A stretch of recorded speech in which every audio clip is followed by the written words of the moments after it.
And welcome. Marc Daniel Nelson here with MakeMineMusic. Today I have a special, stop laughing. Today I have a special episode here with one of my best pals, Eric Boulanger, at the bakery on the Sony Lot here in Los Angeles. This was a part 2 of something that Warren did back in 2019. Sounds about right. And Warren asked, hey, you have deep history and goofiness with this joker.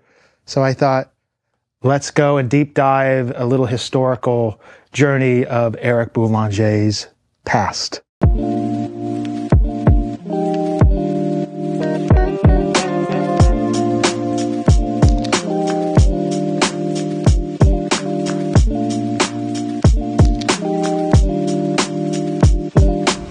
So we are here in the large room in the Thelber building at Sony. It's actually, the happy birthday balloon that might be off of camera is actually not from yesterday. It was for June 1st. We celebrated 9 years. 9 years. And I'll have you know, Mark even helped me build the place. Sadly, that was true.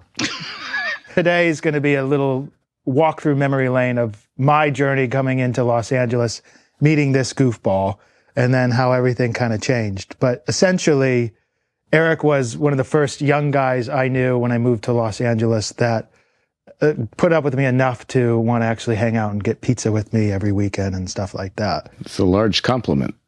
Good pizzas then. Things have changed a little bit in Los Angeles, but we did. We're from Jersey and Chicago, so if we don't know good pizza, then something's really wrong. So, without ado, essentially, I'm going to go and start from when we met, which was, I believe, 2008. That also sounds correct. I met you at the mastering lab on a Doug Sax mastering session. Let's go back a year before. You made a call to Paula Salvatore at Capitol. That's where I was an intern. I was Capitol Studios' first intern ever. And yes, it was because I don't know what I got up my where the sun doesn't shine, but I decided to call Paula 3 times a day, and it took 4 days. So I suppose on the 12th call, finally, as the story would go, her assistant finally went in the office and said, Paula, it's the kid calling again. Can you please take the call? She finally did. And then she was like, yeah, okay, come for an interview. Rest is history. So I talked myself into it. Getting into it, though, you wanted to be, originally, you went to college for electrical engineering? Yeah. Well, I mean, I was a violinist first my whole life, and then I couldn't stand going through conservatory anymore, so I went into, I got into Carnegie Mellon University as a violinist because that's the only thing my grades would allow for. But then immediately transferred into electrical engineering because, yes, I had aspirations of being in anything that would be a recording environment.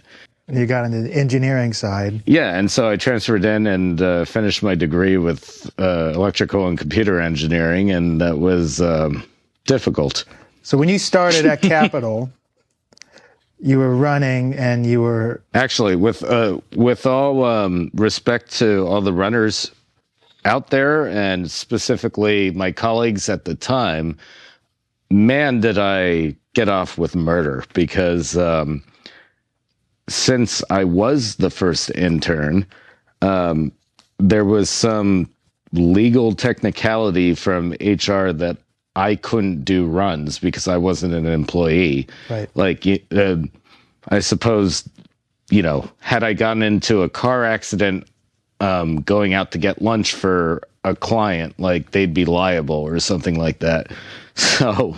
Which is insane, because me working in a huge studio in Chicago when I was 19, as an intern, even as an employee at that time, like the amount of trouble I could have gotten into, and there would have been no workman's comp protection or anything. Yeah, there's all of that sort of thing, but obviously, and at the time, Capitol was owned by EMI. It was before the sale and whatnot, but even if it were to be now, they're highly corporate, so right. They don't like these things because they get sued more. And keeping their tight. So it worked to my benefit because I got to do, I never had to leave the premises or do actually runs. But you mainly kind of stuck with Al Schmidt and Janowick a lot? Yeah, that's what transpired. I mean, Al just liked me and took me under his wing. And so, I would do anything that any other setup crew would do or anything like that, or any other assistant. But I primarily was with Al. First of all, especially at that time, he was working every single day.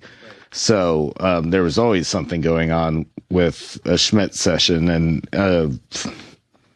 I suppose, I mean, it wasn't really a matter of anything, but I mean, he definitely had, we could call it like a residence at the time where, all his gear, outboard gear and everything, it would live there because invariably the next day there'd be something new. So consistent outflow. Yeah, exactly. So it was just, I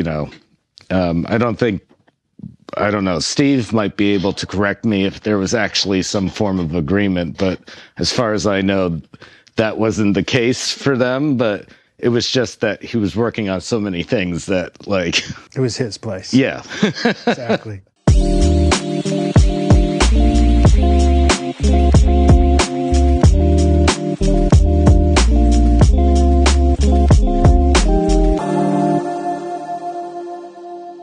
So after you were there for a while, you wanted to get a job, and Al suggested you go over to Bill's. This is before I worked with Bill. Yeah, there was that. And in fact, so I finished up the internship, and then I finished up college, and then I permanently moved to LA. And when I did, it was like, okay, it's time that I need a job because it'd be nice to have food on the table. And Al was basically gave me like the golden ticket that I could call anyone I want and use him. But then he had a bunch of recommendations, and I know the first few that he immediately put me in contact were Jeff Greenberg at the Village, Roseman Cherney at Plant, and Bill was one of them. And I was going around interviewing for all of them. And at a certain point in time, I really thought that I was going to tech at Capitol. I think tech at Village, that's what Jeff wanted, and assist at Plant, because they were all kind of part-time. Not one thing could actually carry you, but it's like, well, we'll figure it out. And obviously they're all good friends and knew what was up, so we could figure it out. What would have been if you would have went to the record plant instead of going up to Ojai? I mean, it's just crazy. Who knows? And Bill heard that Doug was looking for someone, and he's like, why don't you throw the kid here? And Al said, go see Doug Sax. And they had, the three of them had set this up. And like I like to say, if you're not getting in the car when Al Schmidt tells you to go see Doug Sax, you should quit. Yeah. There's two big catalysts in my journey to the West Coast. One was Doug kind of outlining, introducing the bill for me and stuff like that. And the other one was you and I. You and I have been pals since then, really close pals to the point where we're annoying brothers. So my point is, we've gone through so many different journeys in our paths, and Eric has always been a huge wrecking ball of decision-making as a younger brother, because we're about 4 or 5 years different. And he'll say, do this. And I'm like a realist. I'm like, I can't do that. And then he's always right. Always has been. And you've done the same for me. Yeah. Essentially, by you at the time, Doug Sax owned the mastering lab in Hollywood. He also just moved up to Ojai and built that studio, which is where he was living. Yeah, that's where you moved. Specifically, yeah. I started with Doug in 2007, and he had bought the Ojai facility in, like the building in '03. So that studio was already operational, and Doug was already kind of there more often than not. But we certainly had Hollywood rolling the whole time. Right. But I was shadowing Doug. And so a lot of times when Doug was doing sessions, particularly a lot of Al stuff, because Al didn't feel like going up to Ojai, we'd come down to Hollywood and utilize all of that. But it was shortly thereafter in '08, probably around the time we met. I don't know if you remember if Hollywood was open or closed when we met, but it was still open because Bill would mix stuff and I would go over. And later on, I think it was around late in the year in '08 when Doug finally decided to fully close Hollywood. Well, if you remember, it was my idea to try to get all the curtains at the mastering lab in Hollywood so we can make them into ties. Okay, yes, you're absolutely right. So that proves that we knew each other before we closed Hollywood. Yeah. So the mastering lab in Hollywood was very different, just vibe-wise. It's actually where Clay's Boulevard's at, same building, same offshoot building, right in the flat middle of Hollywood. And Ojai, for anyone that doesn't know Ojai in America, it's this quiet, retirement, beautiful horse community that's north. With a lot of hippies. Lots of like laid-back people. And just like the vibe of mastering up there was so much different. It's an event. And Doug was always known for eating and going, and Bill and Doug loved to go and have dinner and drink really good coffee and just discuss. So like that was my first expression of going into mastering dates where it was like a big It was so event. Fun. Right. We still try to carry that on even in the middle of Los Angeles. But I think to describe Ojai, what Doug always used to say is Ojai is the closest place to LA without feeling anything like it. So for those viewers who have know nothing about Southern California, that statement is very correct. I concur with that. Yeah. So you stayed up there, you became assistant, then you became a tech guy for the lab.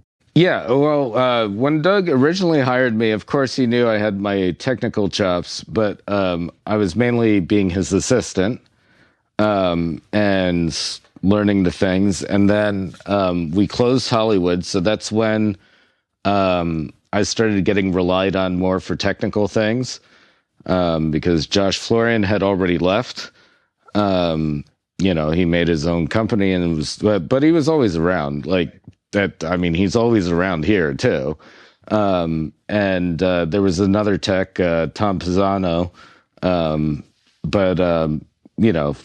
they needed another hand, so that started the ball rolling. And then in 2009, when we were obviously solely in Ojai by that time, it really was. This wasn't the start of it by any means, but it was the time when it just started pissing Doug off that like every single record we were getting, they needed a vinyl cutting master because seemingly I would say that was the start of the real wave of like the revolution again. Well, like every single big album like would be going out in vinyl. And of course, Doug was the foremost expert on this, and all of this was in storage. We did a little bit of a renovation. We got everything out of storage, the old lathes and all of that. And unfortunately, so just for perspective, before Ojai even existed in the Hollywood studio, they had taken out they dismantled all the lathes and it went into storage in just before 2000, so 99, 2000. And when they stored everything in a hot Glendale storage unit, like the reason why they took everything out was throughout the 90s, the vinyl just tanked and all the work was terrible. And Doug hadn't even cut for 10 years at that point. And so they just took it out. And when everything was taken out, it was taken out in a methodology of rush and stored in a methodology of this crap is never going to be used again. And so fast forward 10 years, now we're bringing it back out, and it was an incredible restoration process. And also, not to mention kind of a new system even. We don't have to go into all of those intricacies, but... I mean, later on we'll show the audience how to cut a vinyl, but for right now, do you remember... I remember specifically when you guys built that separate room and you moved in your little mixing room into there too. Do you remember what vinyl was the first big vinyl you guys cut after the new install at the lab? The biggest early one, and it wasn't the first by any means, but one of the biggest first ones was doing the Pink Floyd reissues. The Doors came after. Yeah, that was when we were a little bit more, because we had the tape machine going and everything. Oh man, that was a fun day when I had to pick up all the master tapes from Botnick in LA. And at one point I had to stop for gas in like Fillmore on my way up. And I'm like gassing up my car. I'm looking down in like the wheel well of my seat, and it's like all of the Doors master tapes. And I was like, dude, no one better light a cigarette right now. Like it's historically, I was like, oh, talk about eggs in one basket. But that's the thing, like working at the mastering lab under Doug, every historical album had like stories extended to that. Right. It would be like these master tapes would come through or reissues would come through. I remember going through the tape vault and seeing Pink Floyd stuff up on the rack and being like, what on earth is happening? I mean, it was such a huge reality check for me, working 6 years professionally in Chicago and then stepping into the LA limelight was such a huge, wow, I sure didn't know nothing kind of a thing, or like what level we were going into. I felt like when you guys kind of started really cutting again and everything, a lot of like the old stuff that he was doing back in the past was like being resurged and like being talked about again, and the historical value of hi-fi records was starting to be appreciated again. It was a big deal, which made me think about this, because you got into, outside of you playing as a session player, you really wanted to be a mixer. Yeah, which is... And you were for a bit. Yeah, and that's something... heck, I even did something for you. Yeah. But that was something that few people would know. But the actual room that we built the lathes in Ojai, and I built the whole thing and designed the console and whatnot. And I took it a step further because I never wanted to be a mastering engineer. And at that point, I wasn't serving as a mastering engineer. And I was just having fun with building all of this. And Doug and I had a handshake deal that because coincidentally, at the same time that we're building the vinyl room, and obviously that takes a lot of expense to go through, even when you own the lathes and everything, like everything that, Doug was shelling out a fortune just for the materials of everything. It was when I can't remember exactly what happened, but there was like kind of a shift in computing, and we had to get all new gear for the main room. Right. And so we had to shell out that. And then when it came time that the lathes were actually working and everything, well, now we've got to stuff this and make a console and all of this. And so I made a deal with him that I would get all of that digital gear, stuff everything, under the agreement that Mastering Lab gets to use my stuff right to cut records. And when Mastering Lab doesn't have to cut records, I get to use the room and the console I built to mix records. And so very often I'd be there until 3 or 4 a.m. just having the time of my life. But of course I was pretty young. I couldn't do that now. Now I feel old. By the way, it was my birthday yesterday, so I really feel old. It's my last year of my 30s. And, 39. yep. I remember those long nights. At that time, I went back to Chicago and partnered at a studio of my own, and I started sending albums to Eric before then, Doug would master all the bigger albums that I'd mix. And then there was a shift where Eric kind of started showing interest about mastering. And it was during those late nights of you mixing, you were doing both. Yeah. I think that's why. And because Eric was young, he had a deal with Doug that said, can I do these for very little? So I get to use Eric, who's shadowing under Doug, to master. And he was cutting these unbelievable masters. I remember just being so excited because it was just light years better than anything. But it gave you the stretch to cutting my teeth. Literally. But I do remember there was a moment where you had it was a crossroads where you really wanted to either go full in mixing or not, or full in string playing. Everything was getting hotter and hotter and hotter. And I just realized how much I enjoyed mastering and how it gives me the ability to do so much more. Because with mixing, you're involved in a project and an artist for so long. Right.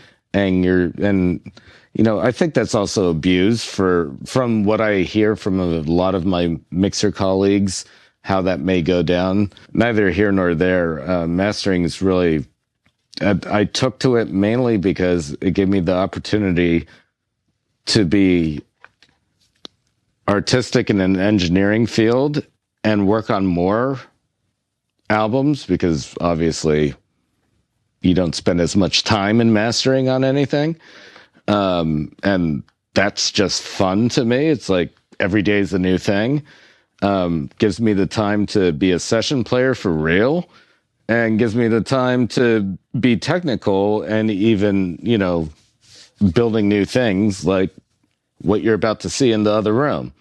In 2014, I was actually, funny enough, I was living in Ventura because of working in Ojai. And for any of those who don't know SoCal, just look at Google Maps. You'll get it. And I had what I called my crash pad in Hollywood, which coincidentally was next to Capitol Records, but it's just cheap. I had a parking spot, and it's kind of centrally located in between all the big scoring stages, right, and was easy to come from Ventura and slide right into my parking spot and pass out. Because of LA traffic, if I had a recording gig the next morning, because I had my crash pad, I would come from Ojai or Ventura at 11 p.m., go right into bed, and then I could get to a gig easily, and then I'd go back to work in Ojai. During that time, you needed to start making a real decision about what you were going to do with exactly. your company. I was doing that mainly because of my playing and playing sessions, but there was part of me that was brewing. I was ready to go out on my own, and I was really thinking about going out on my own as a mastering engineer and opening my own studio and how that would look. And obviously, part and parcel of getting the crash pad was to start taking the time to figure out, obviously I would want to do it in LA, and how that would go about. And, a lot of people probably wondered how when Doug passed away and subsequently the mastering lab closed so quickly, that the next month the bakery was up in the historic Sony Pictures lot. And the easy explanation to that is pretty obvious. It's because I had been working on it for a year and a half before. I already had the lease. And in fact, the best thing was I had the ability to, Doug and I were never contentious. It was just, we were going separate ways. Part of a progression. Yeah. And in fact, I stayed behind just because he was sick, because I couldn't do that to him. And when he was kind of at the ends, I got to tell him everything. And it's even more special because there's kind of a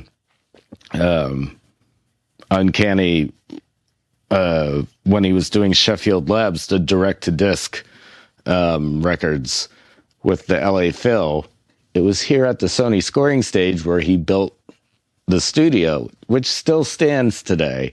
And he was so happy to hear all of this. It was really special that we kind of got that closure. And it was a big time. Yeah. That was a really big time in the industry. I remember 2015 there was a lot happening. And reality-wise, opening at the level you did, a mastering room in LA in 2015, on the lot, no expenses bared, a big, nice, beautiful room, geared exactly the way you want it. It was a huge risk. And I just remember when we were building the floor and building the stands and doing all the stuff we were putting together, bringing the sandbags downstairs, just being like, man, this is this. We never used one piece of foul language that entire time, too. Yeah, ever. Once everything went down, it was get to work time. He was mastering records in his little apartment there for a few weeks, folks. We'll just say that. We won't say what, but there was a moment You'll never where find out. He had a transition phase where he was literally mastering in his underwear because it was so hot. Well, it was July and one of the hottest months of in LA history, and I was the second floor in this crash pad of it looked like a Motel 6 and had no air conditioning, and I'd walk around with a fan. I remember. And yeah, it would not be, I'm glad there was no photography. Yeah. Oh, and I should say, side note, I got the lathe and everything a year after we opened here, so that's why I'm saying there's two different things. There's so much to go over, and this is the part B that we still haven't even gone through so much information of your life. But I do think it's important to kind of move on and you show how you cut a vinyl, because there's a lot of people that just want to see the process. Technical stuff. This is a technical channel, so maybe we can go in and you can show how to cut something. Thank you so much for chatting. We basically just picked on each other for a half hour, but yeah, the Marc and Eric bicker show. Yeah, exactly. Over to you, Eric. Well, why don't we get in there and show them? Okay. Let's do it.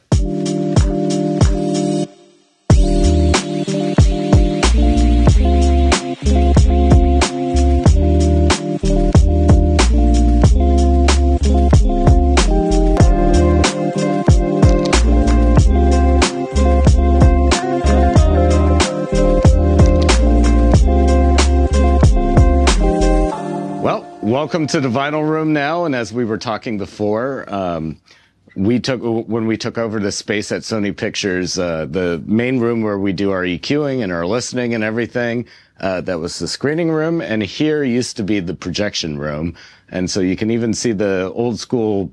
There's still windows into that space because there used to be 35 millimeter projectors here, and one of the happy accidents of renting this space is. I don't know if you'll be able to see it here on camera, but this floor, it's isolated. It's got an isolated foundation from the rest of the building because back in the day, and this is original to 1937 construction, is the whole idea was the clickety-clack of the film projectors wouldn't get into the screening room. Well, the happy accident is now with a lathe. You can have a herd of elephants going down the hallway, and it won't get into the record. So happy accident, but welcome to the vinyl room. So I'll give you the ins and outs of the lathe. That's what we call these things. And why don't we start with just the basics, which I'm sure a lot of you viewers actually know, but what we cut onto is, first and foremost, the first glaring difference between this and what you would buy in a store is, number one, it's bigger. It's 14 inches. It's not 12. Second, it's not vinyl. It's an aluminum plate that's polished flat. And then in the plant, when they're producing these, nitrocellulose lacquer is poured evenly over it. And obviously this is a dummy one right now. It has been cut into, but it's just... maybe I'll show you a blank one, but you can imagine that it would look nice like a mirror. And that's what we cut into. And then the process is, remember I said that it's made out of aluminum on the inside? When we cut a master and we send it off for electroplating, which is a form of electrolysis, they scratch out the center and they connect an anode to it, put it into a bath, and a zinc alloy over time builds up on it, and then they take it out of that electrolysis and they pull it apart. I'm skipping a few steps here, but you'll get a metal stamper. There's a few different processes with this, but I'm speeding it up. This is a metal stamper, and it's a negative of that. So what we cut into, you end up, you could play, but it's not very resilient. The needle itself will wear it down. Howsoever, the stampers, once you get it into metal, this is the mold of that. It's a negative, and you put one of these in for side A, one for side B, hot vinyl with 2 labels, and smush, and that's what you buy in stores. So that's the little process. And so now let's get into how you actually get music off of one of these things turning. And it really is incredibly simple. It seems like it's magic. It's not. Basically, the meat and potatoes of any lathe, any cutting system, of course, is the cutter head. So this is the yellow thing that you see here. And if your camera can get it closely enough, I mean, the diamond is incredibly small, but that's the stylus. It's a little rock that now scratches into that very delicate lacquer surface on the blanks, and that's what makes the groove. And mind you, that lacquer, it's only 10 mils thick. So that's 1/100th of an inch thick of vertical space that you have to play around with in the cut. So obviously it's pretty small. It literally is microscopic. That's why we use a microscope to look at it. And anyway, the way a cutter head works is no different than a speaker. These stupid speakers that in this room, we don't do any decisions like audio wise. We've already been decided by the time we get in here. These are just to know what we're doing at any given point in time. And the funny part is, I know I bought these for $99 from Sam Ash Music while I was in college, freshman year, for my dorm room table. And I don't even know how I got them here, but they were here, and it's like, well, why not? They still work. All I need to hear is if things are playing or not. But we'll use them for an example. So any speaker, how they work is you have a voice coil, which is a wind of wire, and it's placed inside of a permanent magnet gap, which it's free to move around with. And then, of course, as you energize it with a signal, because of EMF, it will repel or attract within that magnetic field. And so that voice coil will start moving. And that voice coil gets glued to a paper cone. And so the voice coil moves that paper cone. The paper cone moves the air, and then it hits our ears, and that's how a speaker works. Identical to a cutter head. A cutter head, you have a voice coil inside of a permanent magnet, and instead of being glued to a paper cone, it's being glued to a little stick, like a rod. And the intricacy here is it's also, there's 2 of them because we cut stereo. And so these 2 sticks are glued like this, and guess what's right here that's glued to it? Of course, that diamond rock, which actually cuts into the lacquer. And so those voice coils wiggle around, and that's how you cut the lacquer. So that's the basic physics behind everything. If you want to get a little bit more in-depth, is, again, like I said, the 2 channels left and right are legit. They're tied together. Like, they're physically together because you only have one groove on a record. Like, it's the ancient joke. How many grooves on a record? And everyone has to say two, one for side A, one for side B. It's not a joke. There's only one groove, right? But you get two channels out of it. And the way you get two channels out of any groove is because it's not that the stylus is only going in one 2D dimensional plane. It's going in 3D. There's lateral and vertical. And so the actual motion of the music from the voice coils, what it's doing is something like that. And that's the music that's going one groove, and you get two channels out of it. And the methodology behind that is, you know, I'm sure many viewers would be very familiar with, let's say, the classic Fairchild. And you know how the two channels would say vertical and horizontal, as opposed to maybe mid or side. And it's because those compressors were made back in the day for vinyl cutting, because an MS configuration is how we're getting mono compatibility on a stereo record. So what actually is happening in there is the polarity is reversed on the right channel, so that anything common to left and right will result in a push and a pull, and will result in strictly lateral motion. Anything between left and right that's completely out of polarity will result in both a pull and both a push, and strictly vertical information.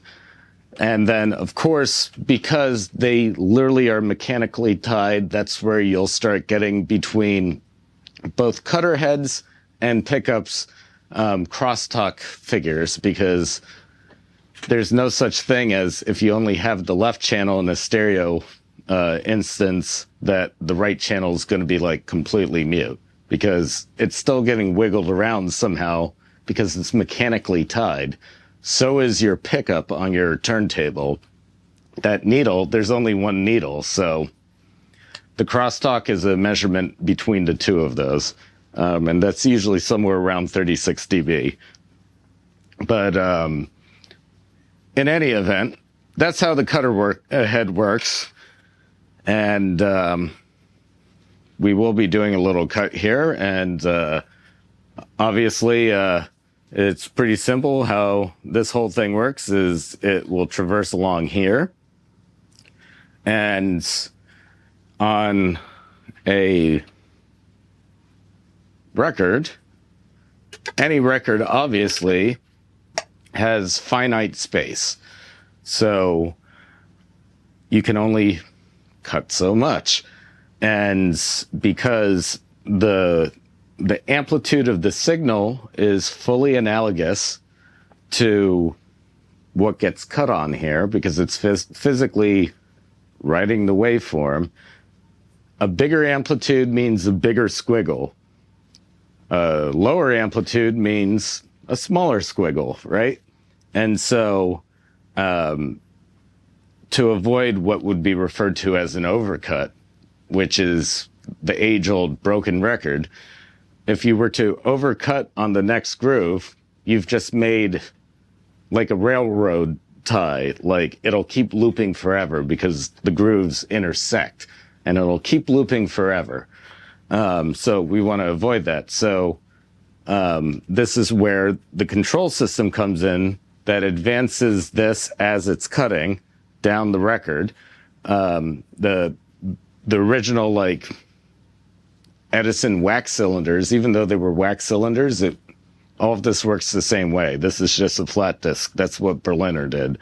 But that was all done, and it was referred to as fixed pitch, which means, so pitch is the speed at which this is traversing the sled. That's, don't kill the messenger. Someone came up with that. That's called the pitch. So fixed pitch would be if you had a certain amplitude, which means your loudest squiggle, you take that, and then every subsequent groove is spaced by that. Great. It'll cut perfectly. You won't have overcuts. Everything will be great. Howsoever, you're going to have like 3 minutes on a side because you're burning so much space. So what variable pitch does is when a squiggle is big, it will start moving fast right before that rotation to give the space for that big squiggle. But when the quiet, like, you know, music's dynamic, when music starts closing up, then it'll start slowing down how this traverses. Again, it's called pitch, meaning you save space. So that's how we get long playing records longer. And that's everything to do with the control system. And this control system originally was a CompuDisc, but I have quite a bit of different things that I've done myself because we load everything into the computer and we can recall it. So we can make near perfect discs every time we do this. And I kind of did this a little bit out of order, but we'll go back to both the cutter head and get now into the electronics. This ugliness is my feedback amp. All of the electronics are my design. It's my amp, both amps, the power and the feedback. And I do a lot in DSP, which goes into that control system. That's how we're so accurate and recallable. The reason why that's why we're kind of going back to the cutter head right now is the reason for the feedback amp is, remember when I was saying that the cutter head is all it is a speaker. Voice coils pushing a rock. Well, when you think about it, a speaker, even this one, well, this is a two-way. The ATCs back in the room, they're three ways. But, you know, the reason for having separate components for speakers is because every single transducer, I mean, you can hear it, has some sort of resonance to it. And so what you want to energize each transducer with is something that's outside of its resonance. So that's where the crossovers within, whether it's an active speaker that's inside or passive control, a crossover is just making sure that the signal that's powering this transducer is not going to be matching that natural frequency of the transducer. And the reason why you have separate components, of course, is to make sure that they have different resonances at different places so that you can use them in different realms of your spectrum. And, well, that comes problematic for cutting on a lathe because, again, you have one groove and you have one stylus. So if you were to assume this has to reproduce frequencies of the entire human range, which it pretty much does. So let's just say 20 to 20K for simplicity's sake. Of course, what is going to happen? It's natural resonance, no matter how hard you try with mechanical dampening or anything in there, there's going to be a resonance right in the middle, which it's logarithmic, so it's 1K-ish. Usually 700 for if anyone is trying to dog me in comments. I know it. But I'm trying to keep this simple. Anyway, you have a resonance in the middle. So the way we counteract that, which is many older lathes never had that. In fact, you know, super old records, that's why they all sounded like this, you know, because they didn't have electronic feedback to it. So inside of this cutter head, on that same shaft, you've got the voice coil that's powering it to move and move that rock. But right behind it is also the feedback coil. And the feedback coil is like a dynamic microphone. So it's measuring that traverse of that rod, and it goes all the way back to the power amp. And it's a form of negative feedback to null out that resonance. And so we're doing that electronically. So that's why there's a feedback amp, if you're wondering. And so all these things work in tandem with my system, and I'll give you a little taste of what goes into it.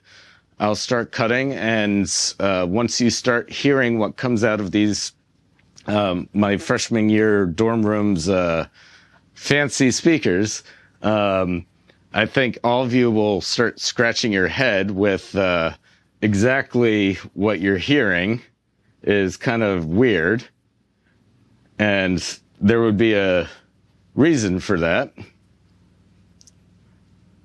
And, oh yeah, I'll be nice to the lathe. If you didn't believe me, that nitrocellulose lacquer is nothing but purple nail polish. This is what we clean everything off with. Acetone, nail polish remover. So let's make sure she's nice and clean. There we go. We'll have this.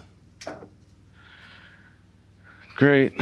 And we'll just kind of simulate. Well, we're not simulating, we're really cutting. It's just we're doing Mark's favorite track.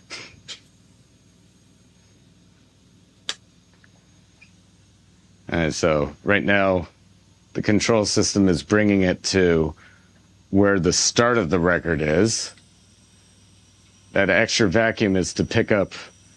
So as you're cutting, that vacuum, that hissing you hear, is pulling the chip off, and it gets sucked down into basically a massive bong system. Right now it's drawing that lead-in curve where it's easy to drop a needle into. And now we're actually cutting. And this is the part that I was going to say you guys are going to start wondering about our choice in music.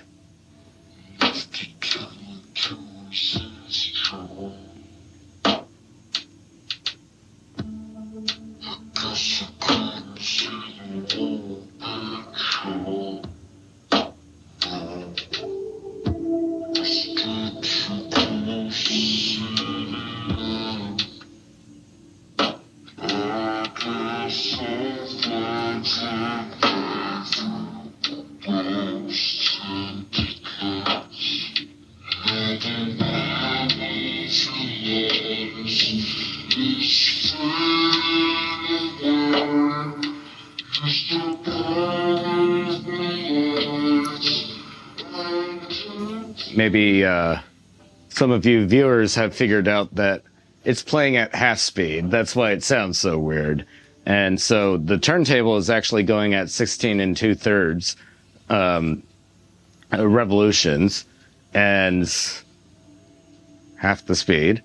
And we're playing at half the speed. And the reason why we like to do that, we cut everything at half speed. Traditionally, it was always to get more high end on a record, like, you know, especially like in the DJ phase, maybe late 80s, early 90s.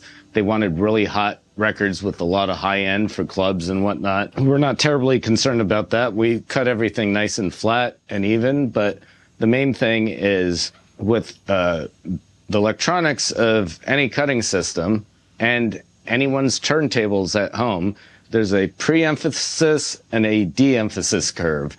Obviously, this is being pre-emphasized, and you can look up what the RAA curve is. It's not exactly this, but for all intents and purposes to, again, simplify things, it's almost like a one-pole filter across 20 to 20K hertz.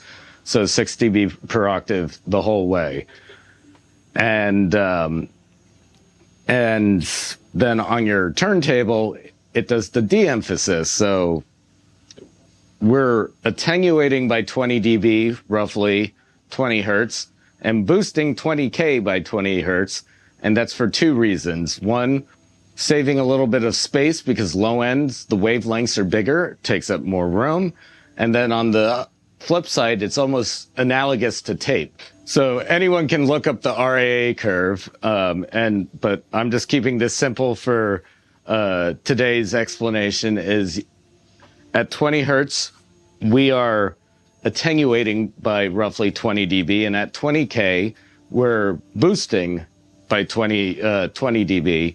And the rationale behind that is the lower frequencies, they take up more space on the disc because of their wavelengths. That's one thing. And then on the flip side, on the high end, boosting it, it's actually very analogous to magnetic tape, where you print hotter on the high end to avoid signal to noise problems. And so then when you take this disc onto your turntable, it does the de-emphasis. So the reverse of that, it's reducing 20K by 20 dB and boosting 20 hertz by 20 dB. And that's how you come out with a flat response.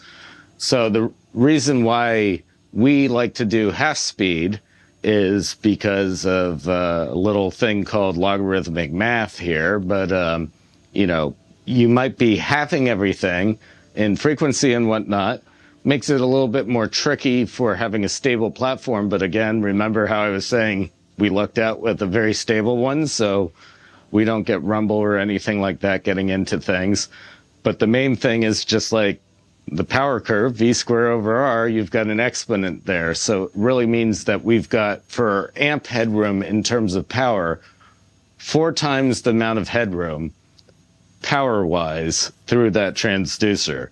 And that's what my ear hears as being better for doing half speed versus just being able to cut higher frequencies better.